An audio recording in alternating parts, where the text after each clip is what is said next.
Hello and welcome to the second video in the social influence series. We're going to be looking at the Asch experiment in a lot more detail, and we're going to look at some of the variables he put into his experiment.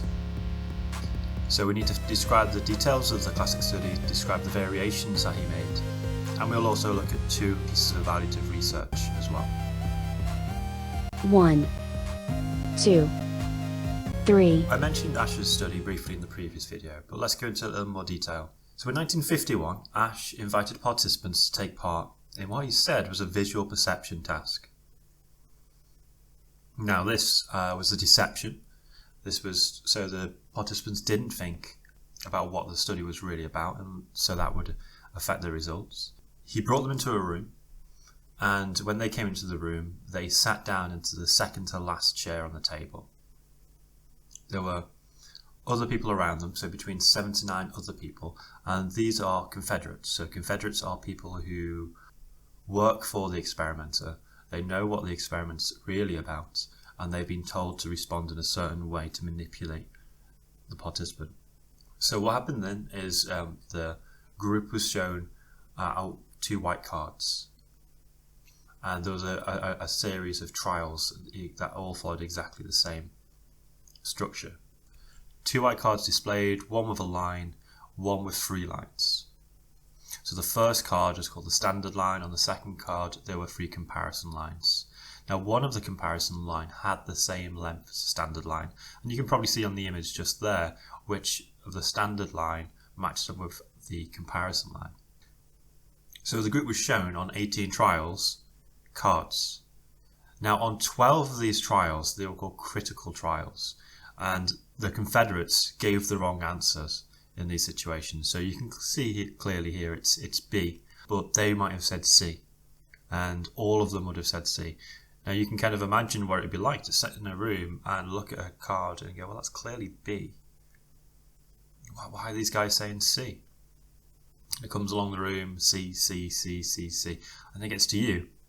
And then you've got a choice, and you can either trust your eyes and say B, but that's going to feel a little bit weird because effectively you're saying to all the people near you, well, clearly your eyes don't work.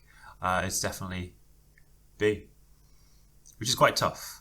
And most people generally would say B, but quite often people would refuse the evidence of their own eyes and go along with the group in giving what was clearly the wrong answer. So this is known as an unambiguous task. It's clearly B.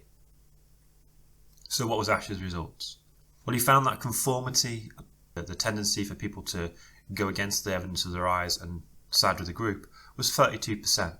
So that's about a third of trials. And this is compared to 0.04% for a control group. A control group are a group where no change is made in the variable. So in this situation, they would all be saying the correct line.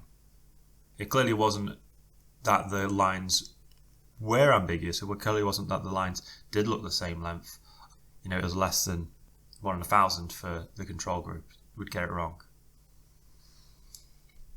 So in Asch's critical trials, we had 32% who conformed. 75% of people who came in conformed at least once during their time in the room. So 25% of people didn't conform at all, but 3/4 of people would at least once crack under this group pressure and actually give the wrong answer. And 5% of people would actually go along with the group every single time and never once admit that they thought the group was wrong. So Asch made some variations to his study to try and see how flexible this conformity was. So one thing he varied was the group size. So I mentioned before there were 7 to 9 Confederates in the room. He then reran the experiment with just 1 Confederate. So it's just you and 1 other person who's just before you in the room. Now this Confederate is going to be given the wrong answers on the critical trials. And Asch found that actually only 3% of people would actually conform if they're sat next to just 1 Confederate. So only 3% of trials people would conform. So a massive drop compared to being in a whole room full of people who are disagreeing with you. If he upped the number of Confederates to 2 Confederates, he found that conformity did rise. It went to 13%, which is a lot more than the 3% with one person. But still, that's quite a lot lower than disagreeing with an entire room. However, as it goes back up to 3 Confederates, then we're back up to 33%, and it's not going to go much higher if the group gets any larger. So that he tested it all the way up to about 15, and it didn't go any much higher than this kind of third of trials. Another variation that Asch did is something called unanimity. So to be unanimous means we all agree. But in his original study, the group was unanimous. The 7 to 9 Confederates would all choose the wrong line length. So in his variation, Asch had one of the Confederates, the Confederate just before the participant, break with the group, and they would give a different line than what the rest of the group had said. And then what we found is that if there was another dissenter, if there was another person in the group who was going against the group, that gave some emotional support to the participant, and then their conformity dropped drastically. It dropped from that 32% all the way down to 5.5%. It was so much easier now to give the correct answer because somebody else had broken with the group. And actually this didn't matter if the dissenter had chosen the correct line or just the other wrong answer. It's just by that other person disagreeing with the group made it so much easier for the participant to disagree. The final variation was task difficulty. So we can see here that the task is not difficult at all. There's clearly a standard line which matches B. If we move those lines around a bit, if we made those lines slightly closer together, so we could still probably see which line was closest, but there would maybe be slightly some uncertainty, but you're still pretty sure it's B. What we'll find is the more uncertainty we have, the more difficult the task becomes. Conformity is going to increase. Now what this is we still have the pressure to have normative social influence to kind of match our answers to the rest of the group. But we almost have some informational social influence coming in here. Maybe we do doubt ourselves slightly and we are looking for other people for the right answer because we want to be correct.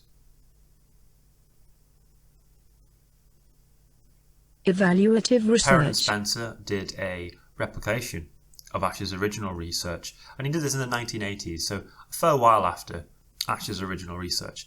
And actually, he found that he wasn't getting the same results as Asch. He did 396 trials, and over those 396 trials, only one student conformed. So this is drastically different to Asch's original findings. So we could argue that maybe Asch's experiments were due to its time, maybe people were more conforming then. So maybe Asch's study has temporal validity.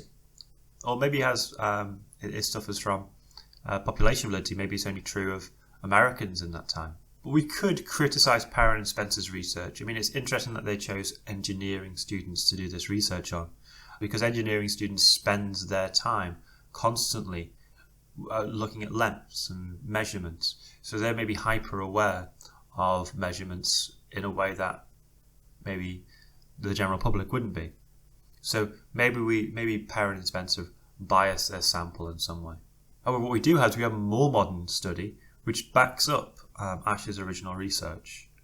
Rosander did research on social media, so Facebook, Twitter, and other communities. And what he did is he looked at task difficulty and conformity, so similar to Asch's final variation. They asked logic and general knowledge questions, and they posted them up for participants to answer. But what they did is they had other people in this online group, and they were Confederates of the experimenter. And they'd sometimes provide wrong answers to half the participants. Now what the results showed is participants would conform to the wrong answers. And this conformity increased as the questions became more difficult. So what does this show? This shows that Asch's research maybe is still relevant today, because this is 2011. And even when we're not in the same room, even when we're not face to face, this desire to conform for normative social reasons is still present. And this task difficulty effect is still present. Okay, so how might we build these evaluations a little bit? Well, we can criticise Asch's original study because the people who used his Confederates weren't actors. They might have not been very convincing in how they chose their line length. So if you're sat in a room and people are lying and they're not actors, maybe you might have figured out that there was something a little bit fishy going on. Maybe you might have figured out what was expected from the experiment and kind of gone along with it. So if that happens, then your research suffers from something called demand characteristics. You feel a demand over your behaviour to act in a way that the experiment wants you to act, and you're not acting because of the variable that the research is looking for. One thing that we can criticise Asch's study for is it only included men. Therefore, we don't know what the results would have been if women were included. If we look at Jennings' study with the jelly beans, that showed an increase in conformity for females, and we might have found the same response, or we might have found the opposite response. But we can't just apply Asch's findings to half the population because they weren't included in the original research. And one way we can criticise Asch's study, as mentioned in the previous video, is it's not a type of task that you would expect to do in day-to-day life. It's quite unusual, so maybe you would act differently in day-to-day life. You wouldn't be sat in a room with 7 or 8 other people judging line lengths, but there would be other situations that maybe you might feel the pressure to conform, but that wasn't tested. Okay, hopefully you enjoyed this video. If you did, please give me a like. If you haven't already, click subscribe to be updated with new videos. And also, if you have any questions about the content covered during this video, please drop a comment in the comments below. If you see a question and you think you can answer it, then please give that a go as well. Thank you very much. Until the next episode of PsychBoost.